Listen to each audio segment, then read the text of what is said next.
বহুত ধৰণৰ পথৰ বাধা নেওচি হ'লেও আহিছে। এয়া এক প্ৰকাৰৰ অসমীয়াৰ কাৰণে গৌৰৱৰ কথা। কিছুমানে বিভিন্ন ধৰণৰ ট্ৰল কৰিছে, হাঁহিছে, কিন্তু আচলতে হাঁহিব নাপায়। এয়া এক বৃহৎ সাফল্য। গতিকে এইখন ওচৰৰ পৰা এতিয়া এখন প্লেইন এখন দেখা পাব। এইখন আহিছে ৰাজস্থানৰ এখন গাড়ীত আহিছে, আৰু এইখন হয় মানুহৰ ভিৰ আছে, পুৰা মানুহৰ ভিৰ আছে ইয়াতে। আৰু এইখন আহি গ'ল।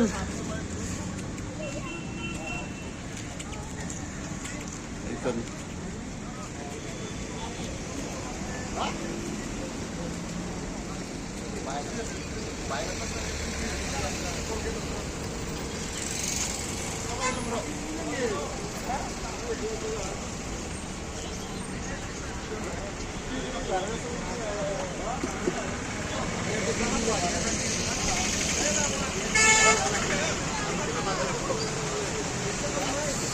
এইটো ওপৰৰ ছাইডটো পুৰা একদম পুৰা ৰাখি থৈ দিছে, যেন তেলৰ টেংকাৰ আৰু গেছ আৰু তেলৰ টেংকাৰ যেনেকুৱা তেনেকুৱা।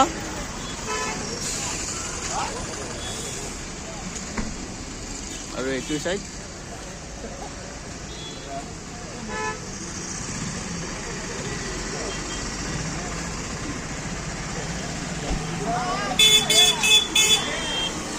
আৰু মানুহৰ এইটো টলগেট হয়। টলগেটটো পাৰ কৰি আজি মোটামুটি 6 তাৰিখ নে 7 তাৰিখ হৈ গ'ল। আজি আহি এইখিনি পাইছে, মদন কামদেৱ পাইছে।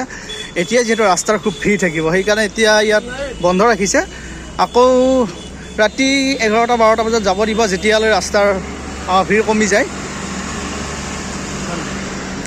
এয়াৰ বাছ হয় এইটো বাছ, সেইটো মানে প্লেন নম্বৰ A320।